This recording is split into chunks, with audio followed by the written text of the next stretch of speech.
Caleb Whitfield was 38 years old, and for 10 years he had been the invisible engine behind someone else's dream. He worked doubles while his wife studied. He cooked. He sacrificed. He quietly shelved his own architectural license so Nadine could become a doctor. He never once asked for credit. He just believed in them. On the morning his wife received her medical license, Caleb pressed his best shirt, bought her a single white orchid, and sat in a hospital atrium ready to celebrate everything they had built together. She slid a manila envelope across the table instead. Divorce papers, filed that same morning, before the ceremony. While Caleb was parking the car, she was already ending the marriage. She looked at him and said they simply wanted different things now. What she didn't know, what she never once thought to ask, was what Caleb had already been building in the dark. And in 3 years, she would find out exactly what that was. Before we jump into the story, comment where in the world you are watching from and subscribe, because tomorrow's story is one you need to hear. Through the pre-dawn darkness of Memphis, Caleb Whitfield sat hunched over his drafting table. The soft scratch of pencil against paper, the only sound in the quiet house. His fingers moved with practiced precision across the community development plans, a mixed-use project that could transform a neglected stretch of South Memphis. The drawings were meticulous, reflecting years of professional training that now only emerged in these stolen morning hours. At 38, Caleb carried himself with a steady warmth that made him instantly trustworthy to others. His architectural license, earned at 27 through years of disciplined study, now gathered dust while he managed other people's construction projects. It wasn't the path he'd imagined, but it provided the stable income needed to fund Nadine's long journey through medical school. He glanced at his watch, 6:47 a.m. Soon, Nadine would be awake. With careful movements, he rolled up the drawings and tucked them away in their tube. The morning ritual began. Coffee brewing, breakfast preparations, a pristine white orchid positioned at the center of the kitchen table. Each element precise, considered, like the structural supports he could see in any building he studied. The sound of movement upstairs made him pause. Nadine appeared moments later, already fully dressed in crisp professional attire. Makeup perfect. She hadn't needed his help getting ready in years. "Coffee's ready," he said warmly. "And I made you some toast." "Thanks," she replied, the word falling flat like an afterthought. Her eyes caught the orchid, and she gave a slight nod. The same perfunctory acknowledgement one might give a server refilling water. The drive to the hospital passed in a familiar pattern. Nadine spoke continuously about her upcoming attending schedule, about Dr. Brent Calloway's research department, about a promising apartment listing in Midtown. Caleb listened attentively, asking thoughtful questions at all the right moments. She never once asked about his day ahead, or the projects he was managing. The hospital atrium buzzed with excitement as staff gathered for the licensing ceremony. Caleb stood quietly at the edges, watching as Nadine worked the room with practiced charm. When she introduced him to colleagues, it was always the same. "This is my husband," said with the slight downward inflection of completing a social obligation. He smiled and shook hands, his warmth genuine despite the dismissal wrapped in those 3 words. After the ceremony, they found a quiet corner table in the atrium. Nadine's composure was perfect as she reached into her bag and withdrew a manila envelope, sliding it across the table's surface with deliberate movement. "I filed these this morning," she said, her voice steady and practiced. "I think we both know this marriage has run its course. We've grown in different directions, want different things. I hope we can handle this transition maturely." Caleb stared at the divorce papers, his architect's mind automatically noting how the morning light from the atrium's high windows fell across the manila surface, creating sharp shadows along its edges. 10 years of marriage reduced to legal documents, filed before she'd even received her license. His voice remained level when he finally spoke, though something deep inside him shifted like settling foundation stones. Was any of it real? Nadine's response came smooth and rehearsed, like a diagnosis delivered to a difficult patient. Of course it was real, Caleb. We just want different things now. He studied her face. The same face he'd watched across countless breakfast tables, the same features he'd supported through every exam and setback. But now he saw it with an architect's eye for structural integrity, and he recognized what had been there all along, a facade with nothing behind it. Without another word, he reached for the white orchid he'd placed between them. His fingers curled around its delicate stem, then released. He left it there on the table, a solitary marker of everything he'd given that she'd never truly seen. As he walked out of the atrium, his footsteps echoed against the polished floor. Each step carried him away from a decade spent building someone else's dream, while his own gathered dust in pre-dawn hours. After leaving the hospital atrium, Caleb sat motionless in his truck, hands resting on the steering wheel.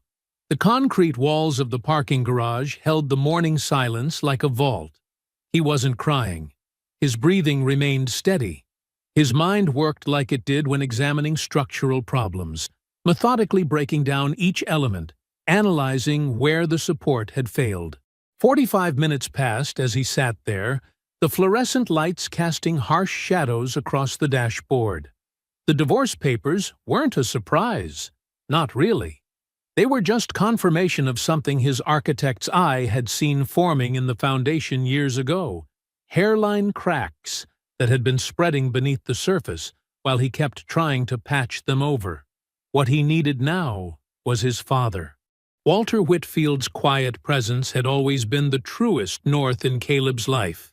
A man who understood that some things needed to be said, and others just needed to be witnessed. The small bungalow in Orange Mound, where Walter had lived for 30 years, was the kind of place that expected nothing from you except honesty. Caleb pulled into his father's driveway just before noon. The familiar sight of Walter's old pickup truck parked in its usual spot provided a moment of comfort. But when he reached the front door, something was wrong. It was unlocked. Walter never left it unlocked. The wrongness deepened as Caleb stepped inside, calling out, "Dad?" He found Walter on the kitchen floor, one arm stretched toward the counter where his coffee mug sat, half full. The scene burned itself into Caleb's memory with architectural precision. The angle of morning light through the window, the worn linoleum pattern, the steady man who had raised him lying too still on a floor he'd walked across thousands of times. Caleb's hands didn't shake as he called 911. His voice remained clear as he gave the address. The paramedics arrived within minutes, their movements efficient, but already heavy with an understanding Caleb refused to accept. As they worked, Aunt Lorraine appeared in the doorway, her reading glasses still pushed up on her head like she'd left something in the middle to be there. The waiting room at Methodist East was painted in muted blues meant to be calming. Caleb filled out forms with the same steady precision he used for construction documentation. Lorraine sat beside him, her presence solid as a foundation wall. When the doctor appeared with that particular expression medical professionals practice for these moments, Caleb already knew. Walter Whitfield was pronounced dead at 11:47 a.m. Cardiac event. The same morning, the same day. The universe's timing had a brutality to it that Caleb filed away somewhere he couldn't examine yet, because there was too much that needed doing. He moved through the rest of the afternoon with hollow competence, his mind operating like it did on complex job sites, identifying what needed to happen next, executing each task with careful attention. He contacted the funeral home his father had prearranged with years ago. He called Walter's small circle of friends from the transit authority. He answered questions about arrangements with clear, considered responses. Lorraine watched him manage it all, her sharp eyes taking in every detail of how her nephew held himself together. As evening settled over Orange Mound, they sat at Walter's kitchen table, the same table where Caleb had eaten Sunday dinners his entire life. The house creaked softly, adjusting to its new emptiness. "Baby," Lorraine said finally, reaching across the worn tablecloth to cover Caleb's hand with her own. I need to tell you something I've been holding on to. She paused, choosing her words with the precision that was her hallmark. That woman never once asked what you wanted. Not once in 10 years. I watched. I counted. Caleb stared at their joined hands on the table's surface. The truth of his aunt's words settled into him like concrete being poured. Heavy, permanent, undeniable. He didn't argue. He couldn't. Later, he drove back to his house, the one he'd bought before the marriage, deed in his name alone. The night pressed against the windows as he moved through darkened rooms. Sleep wasn't even a consideration. At 4:47 a.m., he sat down at his drafting table and opened the South Memphis development drawings. His pencil moved across the paper with quiet certainty. This wasn't escape. This wasn't distraction. This was the thing that had always been fully his, the language he spoke before anyone asked him to be quiet. As the sun began to rise over Memphis, Caleb kept working, letting the clean lines and precise angles speak the truth his father had always known. Some men build, even when the world is falling down around them. Through his window, the morning light touched the edge of his drafting table. His hand remained steady. The work continued. 3 days after laying Walter to rest, Caleb sat across from Clara Weston in her cramped office off Lamar Avenue. The space felt lived in, with stacks of planning documents and zoning maps covering every surface. Sunlight filtered through blinds that had seen better days, casting strips of warmth across the drawings he'd spread across her desk. These revisions are exactly what we needed, Clara said, leaning forward to trace the line of the proposed courtyard with her finger. Her eyes moved methodically over the plans. Affordable housing units stacked above street-level commercial spaces, all arranged around a central gathering area that preserved the existing community rather than erasing it. The drawings represented 2 years of early mornings, sketching ideas while the rest of the world slept. Every line was precise, every measurement considered. It was the kind of work that came from understanding not just how buildings stood up, but how communities held together. The integration of the retail spaces with the residential units. It's seamless, Clara continued, and keeping the sightlines to the church steeple was brilliant. Shows we're building with the neighborhood, not over it. Caleb nodded, explaining quietly. The angle of the courtyard means every unit gets natural light, and the stepped design creates private balcony space without compromising security. His voice carried the calm certainty of someone who had solved these problems 100 times in his mind before putting them on paper. Clara looked up from the drawings, her expression shifting from professional assessment to something more direct. Caleb, I need you to stop doing this for free. I have a meeting with Jacqueline Burke's Community Investment Fund in 6 weeks. I want your name on the proposal as architect of record. The offer hung in the air between them. It was everything he'd been working toward without admitting he was working toward it. I need to think about it, he said, his voice steady. Think quickly, Clara replied. This project needs your vision, not just your consultation. Burke's fund is exactly the partner we've been waiting for. The drive home gave Caleb time to process. The house, his house, bought before the marriage, sat solid and waiting as he pulled into the driveway. He sat there for a long moment, then pulled out his phone and dialed the number Donna had given him. Priya Menon's office was nothing like Clara's. Everything was ordered, intentional, with the kind of precision Caleb recognized from his own drafting table. The attorney herself matched her space, methodical, direct, completely focused on the documents spread between them. 10 years of financial records tell a very clear story, Priya said, tapping a highlighted section. Your income primarily funded her education and your shared lifestyle. The professional credentials and community standing she accumulated, all of it was built on your financial foundation. Caleb nodded, unsurprised. He had always known the numbers. He just hadn't allowed himself to read what they meant. There's more, Priya continued, sliding another document forward. Over the past 3 years, $34,000 was moved from your joint savings into a private account in her name only. It's thoroughly documented and legally actionable. The revelation settled into Caleb like the sound of a level finding true. Not anger. Clarity. The house is solid, Priya added. Purchased before marriage. Deed in your name. Legally untouchable. Caleb sat back, letting the full picture form in his mind. For 10 years, he had been using his skills to build someone else's life. He knew how to build. He understood foundations, load-bearing walls, the precise way things had to be structured to stand. The divorce wasn't destroying anything.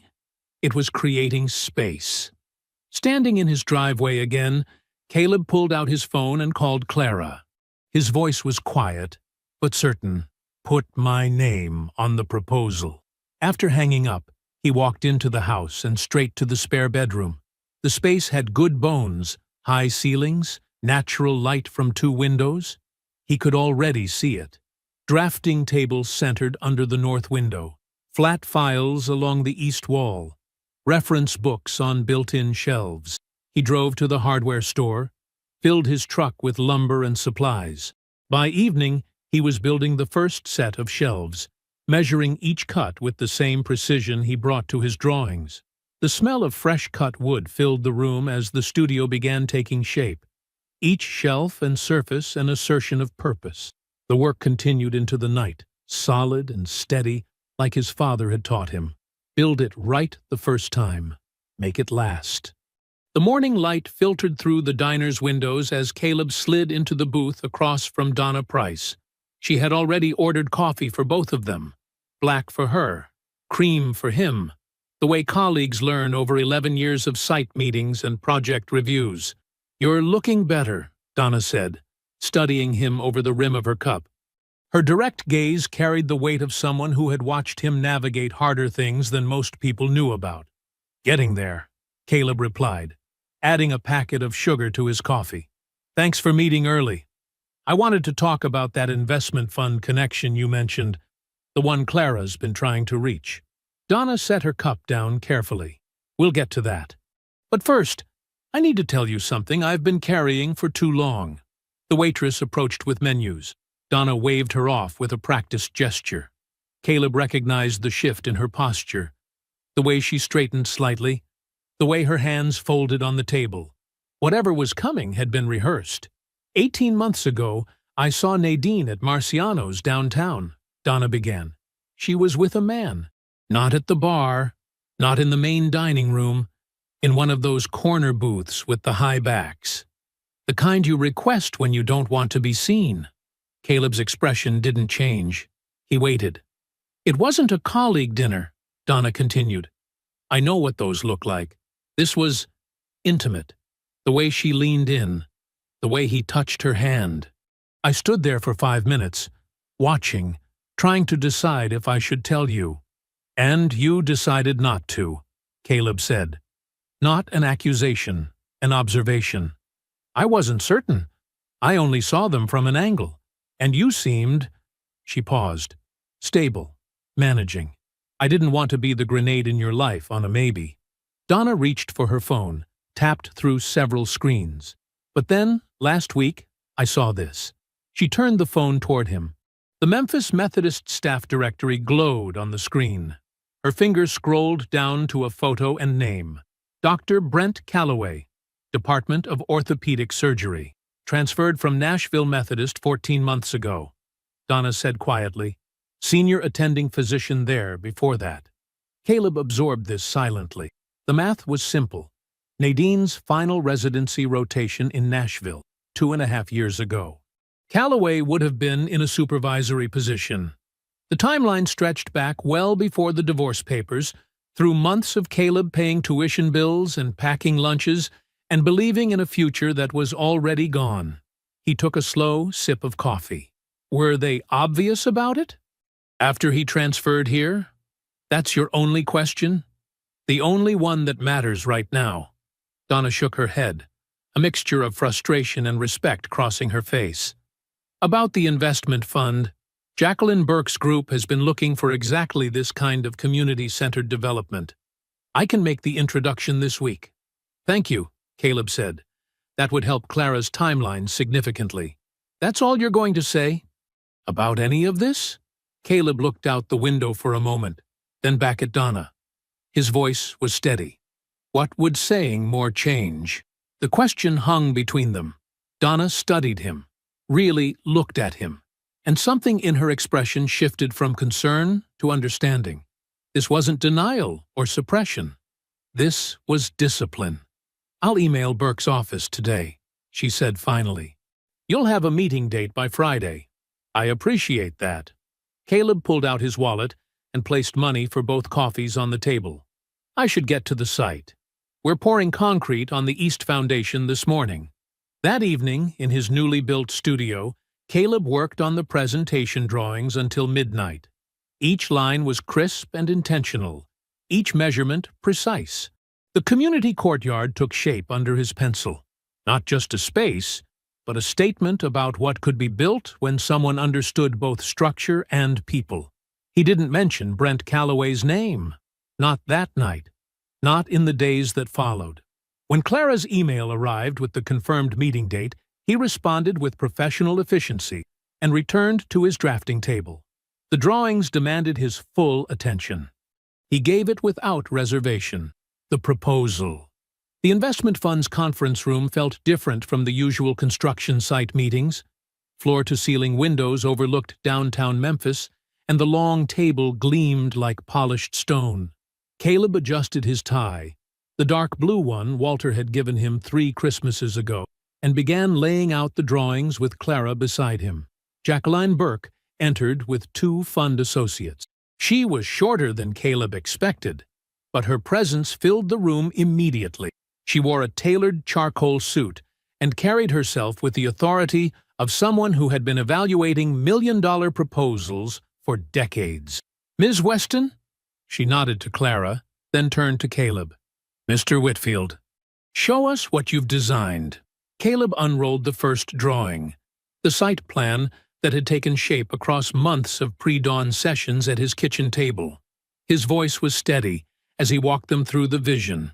48 affordable housing units arranged around a central courtyard, street-level commercial spaces reserved for Black-owned businesses, community gardens integrated into the design rather than added as an afterthought. The existing properties, he explained, indicating specific sections, are incorporated rather than demolished. We're building around the community, not over it. Jacqueline studied the structural drawings intently. These support columns in the courtyard, how are you handling the load distribution with that span? Caleb didn't hesitate. We're using post-tensioned concrete beams with integral steel reinforcement. The loads transfer through a distributed grid system that allows for maximum open space while maintaining structural integrity. I can show you the calculations. He pulled out a detailed engineering analysis. Jacqueline's eyebrows rose slightly as she examined it. And the foundation considerations? This area has some soil stability challenges. We've designed a deep pile foundation system, Caleb replied, opening another drawing. 18 feet minimum depth, with additional reinforcement at these key points. His pencil touched specific locations. The geotechnical report confirmed we'll hit bedrock at 15 feet. We're going 3 feet beyond that for safety margin. One of the associates whispered something to Jacqueline. She nodded, then asked her final question. The community spaces. How are you managing security concerns without creating a fortress mentality? Caleb pulled out his most recent drawing, the one he'd finished at midnight 3 days ago. Natural surveillance principles, clear sight lines, strategic lighting, multiple access points that are visible but controlled. The courtyard design encourages constant community presence while maintaining defined boundaries. It's open, but not exposed. The room fell quiet as Jacqueline studied the drawings. Clara sat perfectly still beside Caleb. Finally, Jacqueline looked up. Initial funding approved, she said. We'll need final construction documents within 60 days. Mr. Whitfield, You'll be architect of record? Yes, Caleb said simply. Good. Let's get the paperwork started. The next week moved in parallel tracks. While Caleb and Clara signed the development agreement, Priya's office advanced the divorce proceedings. The discovery documentation landed with precise impact. Bank records showing $34,000 transferred from joint accounts to a private account in Nadine's name, spread across 3 years in careful increments. Nadine's attorneys pushed back, claiming the transfers were for legitimate expenses. Priya responded with annotated spreadsheets. The paper trail was unambiguous. During discovery, Caleb's architectural license and credentials became part of the formal record. The license earned at 27. The years of project management experience, the professional certifications, credentials Nadine had never once asked about in 10 years of marriage. Then Terry called. Hey, Caleb? Nadine's younger brother started awkwardly. I heard about your father. I'm really sorry. Thank you, Terry, Caleb replied, sitting in his truck outside the construction site. I appreciate that. The conversation should have ended there, but Terry kept talking, his voice carrying the weight of something unspoken. Listen, he said finally. I need to tell you something. It's not. I just think you should know. Caleb waited. That last year, when Nadine was doing her residency rotation in Nashville, Terry paused. She was already telling us, the family, I mean, that she was planning to leave. Once she got licensed, she had it mapped out. 2 years ago, at least. The construction site hummed in the background. A cement truck backed up somewhere, its warning beep steady and mechanical. I see, Caleb said quietly. I'm sorry, Terry said. You're a good man, Caleb. You deserved better than that. Thank you for telling me, Terry. Caleb's voice was steady. Take care of yourself. He ended the call and sat in his truck, watching the cement truck pour its load into the foundation forms. 3 minutes passed. 5, 10. Then he started the engine and drove to the hardware store. He still needed trim pieces for the drafting studio's built-in storage. The studio was almost finished. He could complete it tonight if he worked late. The power saw hummed under his hands as he made precise cuts. Each piece fit exactly where it was meant to go. Title: While She Celebrates. The February dawn crept over Memphis like spilled coffee. Caleb's boots crunched on frozen gravel as he walked the South Memphis site, thermos in hand, breath visible in the pre-dawn air. Yellow construction lights cast long shadows across the foundation forms. He'd been here since 5 a.m., reviewing the day's pour schedule with the concrete crew. Mr. Whitfield? Carlos, the lead foreman, called out. We hit something unexpected in the northeast corner excavation. Caleb followed him to where the digger had exposed what looked like old utility infrastructure. Thick concrete, encasing what might be abandoned conduit. Let me see the site survey again, Caleb said, unrolling the drawings on the hood of Carlos's truck. He studied them for a moment, then pulled out his phone and pulled up city utility maps. We can redirect the foundation here and here, he indicated, sketching quickly on the drawings. Adjust the pile depth to 20 feet in this section to compensate. Carlos nodded. Most architects would have had to call 3 consultants and wait a week for that decision. Most architects haven't spent 10 years in construction management, Caleb replied with a slight smile. He'd learned to solve problems in real time, to see both the design vision and the practical path to achieving it. The sun was fully up now. More crews arrived. Electrical, plumbing, steel. Caleb moved between them, answering questions, adjusting plans, keeping the project moving forward. Clara had called him the best collaborator she'd worked with, but it wasn't collaboration so much as complete understanding. He knew what each trade needed because he'd worked alongside them for years. Mr. Whitfield? A young voice called out. Andre, the architecture student from the university program, stood nearby with his portfolio tucked under his arm. Is this a good time to review the section drawings? Come on, Caleb gestured toward the site office. Let's look at them together. Inside, Andre spread out his work. Careful hand drawings of building sections, surprisingly sophisticated for a third-year student. Caleb spent 45 minutes walking through them, explaining how theoretical designs translated to physical reality. "See how this beam connects?" Caleb pointed. "On paper it works. But in the field, you need to account for the welding access. Think about the person who has to make that connection 30 feet in the air." Andre absorbed everything, asking sharp questions. Caleb saw his younger self in the student's focused intensity. His phone buzzed, the Atlanta firm confirming next week's site visit. Their $9 million mixed-use project would be Whitfield Design Group's second major commission. Jacqueline Burke's introductions had opened doors Caleb hadn't even known existed 6 months ago. He didn't see the social media posts about Dr. Nadine Okafor and Dr. Brent Calloway at hospital fundraisers. He didn't follow their carefully curated appearances in medical society circles. He had deleted those apps months ago. His world had contracted to what mattered: the site, his drafting table, Sunday dinners with Aunt Lorraine where they talked about Walter and remembered him quietly. "Mr. Whitfield?" Another voice at the door. Ifeoma Adeyemi, the landscape architect, stood with her own set of drawings. "We need to discuss the courtyard dimension." Her tone suggested this wouldn't be a casual conversation. Ifeoma approached every design element with fierce precision. "These setbacks you've specified," she spread out her drawings. "They're wrong. They meet code requirements," Caleb replied. "Code isn't the same as correct," she said flatly. "Look at the shadow studies. Your building heights will turn this courtyard into a wind tunnel 3 months of the year. The community garden spaces need more direct sunlight." She walked him through her calculations.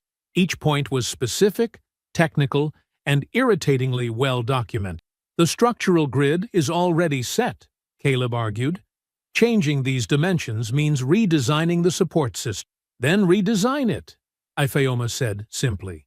She wasn't being difficult. She was being right.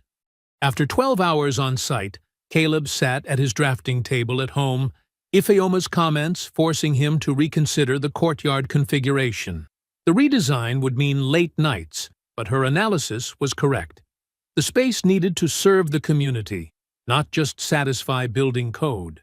He worked until midnight, rethinking the structural grid. Something in him responded to her directness, her willingness to challenge him purely on the technical merits. It had been years since anyone had treated his professional judgment as something worth arguing with. He admitted silently that she was right about the shadows. He wouldn't tell her that directly, but tomorrow he would show her the revised drawings. The downtown law office lobby was all polished marble and hushed voices. Caleb sat quietly beside Priya, watching morning sunlight filter through vertical blinds.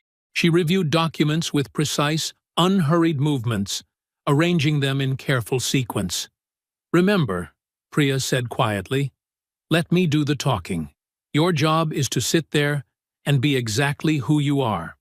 The conference room was modern, designed to project neutrality. Pale walls, dark furniture, abstract art that offended no one. Nadine arrived with her attorney, Richard Bennett, 5 minutes early.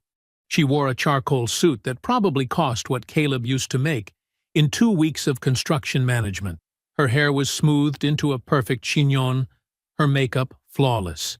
She carried herself with the particular confidence of someone who had already written the ending to this story. The mediator, a silver-haired woman named Patricia Holbrook, began with standard introductions. Bennett presented their position first. Given Nadine's imminent status as a high-earning physician and her contribution to the marriage's upward trajectory, they were seeking compensation equivalent to half the current assessed value of the house. Dr. Okafor's medical career represents a significant portion of the marriage's accumulated value, Bennett argued smoothly. Her future earning potential was built during these years with Mr. Whitfield's support, and that potential has material worth. Caleb watched Nadine's face as Bennett spoke. She sat with perfect posture, hands folded on the table, wearing the same expression she'd used when explaining complex diagnoses to patients' families. Warm, but authoritative. Someone accustomed to having her assessments accepted without question. "Thank you, Mr. Bennett," Priya said when he finished. She opened her portfolio with deliberate calm. "I'd like to enter our complete financial disclosure into the record." She began laying out documents with surgical precision. "Mr. Whitfield is currently the architect of record on a $4.7 million community development project in South Memphis, funded through the Burke Community Investment Fund. He holds a second commission in Atlanta valued at $9 million. Whitfield Design Group has 2 additional contracts pending review, with combined projected value exceeding $5 million. The room's temperature seemed to drop 10 degrees. Bennett's hand twitched toward the document. Nadine's perfect posture developed a slight rigidity. "Additionally," Priya continued, "we have documented the unauthorized diversion of $34,000 from joint savings accounts to a private account in Dr. Okafor's name over the past 3 years. The house in question was purchased by Mr. Whitfield before the marriage, with deed and mortgage solely in his name. His architectural license and construction management experience, previously deployed in service of supporting Dr. Okafor's education, are now generating significant professional advancement." She placed the final document on the table. "Given these factors, we believe Dr. Okafor's current position significantly overvalues her contribution relative to documented financial history." Bennett leaned toward Nadine, whispering urgently. Her composure showed its first crack, a slight tightening around her eyes, a barely perceptible shift in her jaw. "We'd like to request a brief recess," Bennett said. The mediator nodded. Nadine and her attorney left quickly, their heads bent together in intense discussion. Priya gathered her documents with the same unhurried precision she'd used to present them. "Well done," she said quietly to Caleb. When mediation resumed 30 minutes later, Bennett presented a dramatically reduced settlement proposal. Priya reviewed it carefully, then shook her head once. "I'm afraid that's still not acceptable," she said. "Given the documented financial history and current circumstances, we'll need to revise further." The session ended without resolution. Caleb thanked Priya and the mediator, gathered his coat, and headed for the parking garage. He was almost to his truck when he heard footsteps behind him. "Caleb." He turned. Nadine stood there, her perfect composure fractured. In the harsh, fluorescent lighting, she looked smaller somehow. "You've been sitting on all of this?" she asked. "This whole time?" He looked at her for a long moment. The woman who had shared his bed for 10 years while planning her exit, who had taken his support and his sacrifice and never once looked past them to see what he was actually building. "Nadine," he said, his voice quiet but clear in the concrete echo chamber of the garage. "I was always building. You just never looked." The afternoon sun slanted through Aunt Lorraine's kitchen windows, casting warm rectangles on her worn linoleum floor. The smell of pot roast and cornbread filled the house. Sunday dinner, the way it had been for decades. Caleb sat at the kitchen table, watching Lorraine move between counter and stove with the easy rhythm of someone who had cooked in this space for 30 years. "You haven't touched your sweet tea," she said, glancing at his full glass. "That's not like you." "Just thinking," he replied. Lorraine turned from the stove, wiped her hands on her apron, and studied him with the particular attention she reserved for moments when something needed saying. She pulled out the chair across from him and sat down. "How are you?" she asked quietly. "Not the case, not the project. You." The simple directness of the question caught something in his chest. He looked down at his hands on the table. Builder's hands, architect's hands, capable of both precision and strength. For a moment, he couldn't speak. "I keep finding drawings," he said finally, his voice low. "In folders, in old notebooks. Things I sketched over the years and never showed anyone. Buildings I wanted to design, spaces I saw in my head. Every time I find another one, I remember exactly where I was when I drew it. What was happening that made me put it away? Lorraine didn't interrupt. She just watched him, letting the truth find its way out. There was always something else that needed doing, he continued. Another tuition payment, another rotation schedule to work around, another reason why my time wasn't mine. And I told myself it was fine, that supporting her dream was enough, that watching someone else build their life while yours stays in folders is what love looks like. His voice caught slightly. He took a breath. The day she got licensed, I had 3 different developers interested in meeting.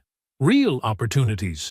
But I couldn't take any of them because she needed me available for her celebration dinner. So I put them in a folder too, like I always did. The kitchen was quiet, except for the slow bubbling of the pot on the stove. Sunlight caught the edge of his untouched glass, making prisms on the tablecloth.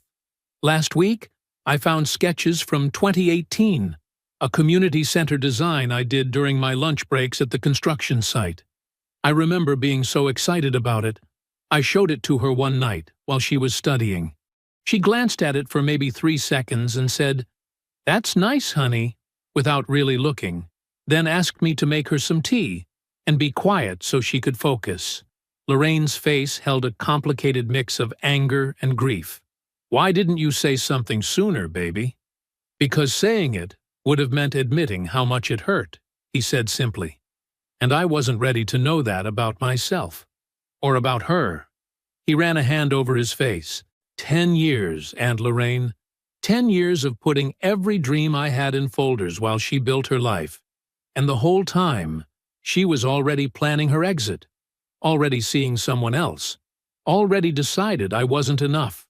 Lorraine reached across the table and covered his hand with hers. Her palm was warm from cooking. "Listen to me," she said. "She's going to figure out what she walked away from. And by then, it won't matter." "How do you know?" "Because women like that don't know what they have until someone else wants it." Lorraine's voice held absolute certainty.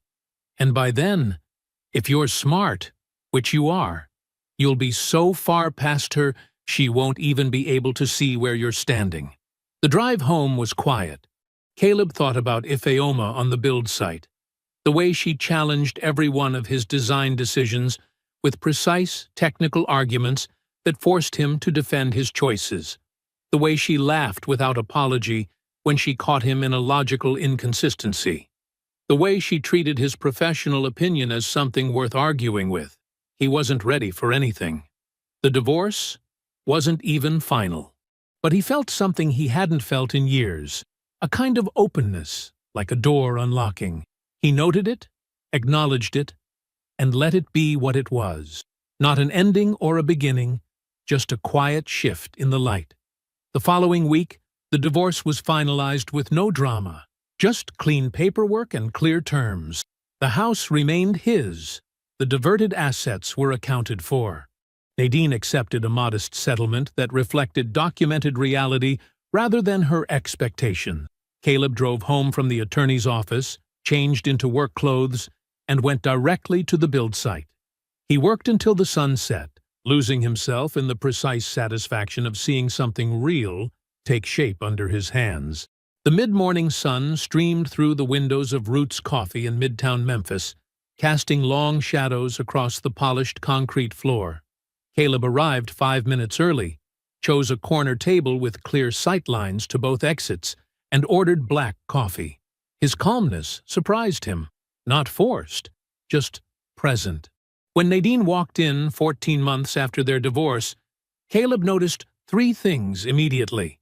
Her perfectly pressed white coat, the slight tension in her shoulders, and something different in her eyes. The physician's composure was there, but underneath it lurked an expression he recognized from years of construction negotiation, someone who had run the numbers repeatedly, hoping for a different result. She ordered a cappuccino and sat across from him, placing her phone face down on the table. The gesture struck him as oddly vulnerable. Nadine always kept her phone visible, always ready for the next important message. "Thank you for meeting me," she said. "Of course." His voice was neutral, pleasant even, the kind of tone you'd use with a former colleague. She took a careful sip of her coffee, then set it down with precise movement. I saw the Memphis Business Journal last month. The profile on the South Memphis development. The photos were beautiful. Thank you. And then, last week, the architecture record piece about the Atlanta Commission. She smiled slightly. $9 million is significant, Caleb. That's impressive work. It's good work, he agreed. The kind I always wanted to do. A small frown crossed her face. I always knew you had talent. Even back when… No, he cut in, his voice still even but firm. You never asked, Nadine. Not once in 10 years. You knew I was licensed. You knew I worked in construction. And you never asked what I was building or what I wanted to build. Not once. The frown deepened. She wrapped both hands around her coffee cup like she needed the warmth. I thought you were content. You seemed… I was loyal, he said simply. That's not the same thing. The coffee shop hummed with quiet conversation and the whir of espresso machines. A barista called out someone's order. Nadine stared into her cup for a long moment. The courtyard design in South Memphis, she said finally. The community garden integration. That's not standard for affordable housing projects. You did that? The landscape architect did that. Ifeoma Adeyemi. She argued with me for 3 weeks about the dimensions. She was right. Something flickered across Nadine's face. Recognition, perhaps, of a name she'd seen in the articles. She took another sip of coffee, then set the cup down with a small click against the saucer. I've been thinking a lot lately, she said carefully, about choices, consequences, things I assumed versus things I actually knew. She looked up at him directly. I think I made a mistake. Caleb let the silence hold for a moment. The sun had shifted, throwing different shadows across their table. When he spoke, his voice was gentle but absolutely final. No, you made a decision. Several of them. Over several years. What you're calling a mistake now is just a decision that didn't turn out the way you planned. She started to speak, but he continued. You decided I wasn't enough while I was still making your lunch and paying your bills. You decided to start something with Brent while I was still funding your residency. You decided to tell your family about leaving 2 years before you handed me the papers. Those weren't mistakes, Nadine. They were choices. Clear ones. The coffee shop seemed very quiet now, though nothing had actually changed. Nadine's hands were still wrapped around her cup, but her knuckles had gone white. I don't know what you want me to say, she said softly. I don't want you to say anything, he replied. That's what you're not understanding. I'm not here for closure or explanation or whatever you thought this meeting was about. I'm here because you asked, and because I'm not afraid of sitting across a table from you anymore. He stood up, reaching for his jacket on the back of the chair. I hope the career goes well. I mean that. He walked out without looking back, the bell over the door chiming quietly as he left. In his truck, he pulled out his phone and called Ifeoma. Hey, he said when she answered. Still want to try that new Ethiopian place tonight? The late spring sun warmed the brick facade of the South Memphis development, casting a golden glow across the new building that seemed to highlight every careful detail. The crowd gathered for the ribbon-cutting ceremony created a gentle buzz of excitement, neighbors and community members mixing with project stakeholders and local officials. Caleb stood slightly apart from the main group, taking in the finished structure with quiet satisfaction. 48 affordable housing units rose above 12 street-level commercial spaces, already occupied by Black-owned businesses, ranging from a bakery to a bookstore to a family medical practice.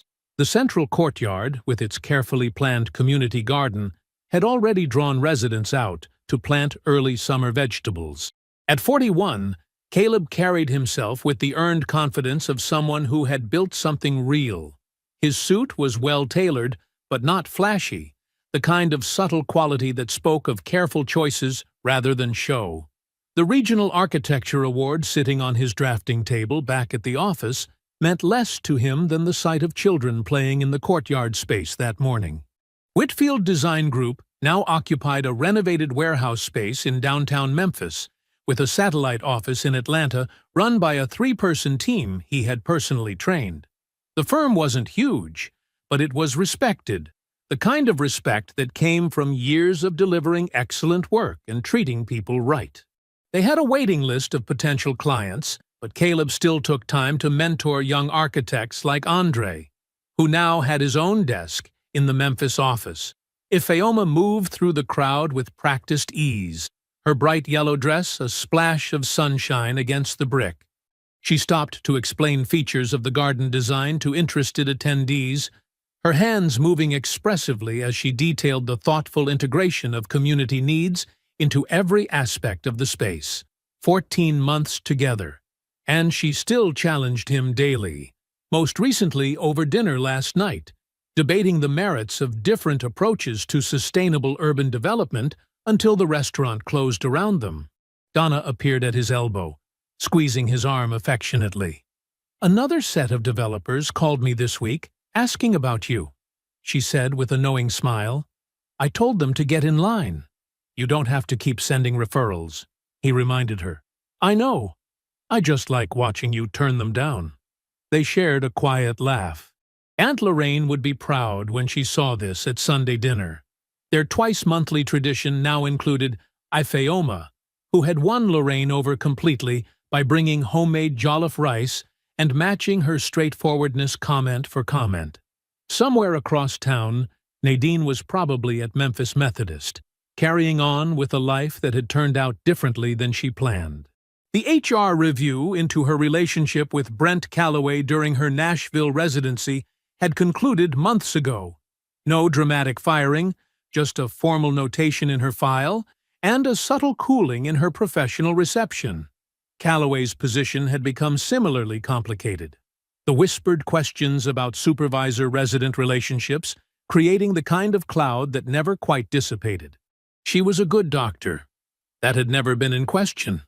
But the gleaming new beginning she had designed, the prestigious position, the established surgeon partner, the warm welcome into Memphis Methodist's upper circles, had settled into something more ordinary and more difficult than she had imagined. The Midtown apartment was nice. The life in it was quieter than she had planned. A reporter from the Memphis Commercial Appeal approached Caleb with a notebook in hand. "Mr. Whitfield, what does this project mean to you?" Caleb looked at the building, at the families already making it home, at the small businesses setting up shop. "It means the people who built this city get to stay in it." The formal ceremony concluded as the sun began to set.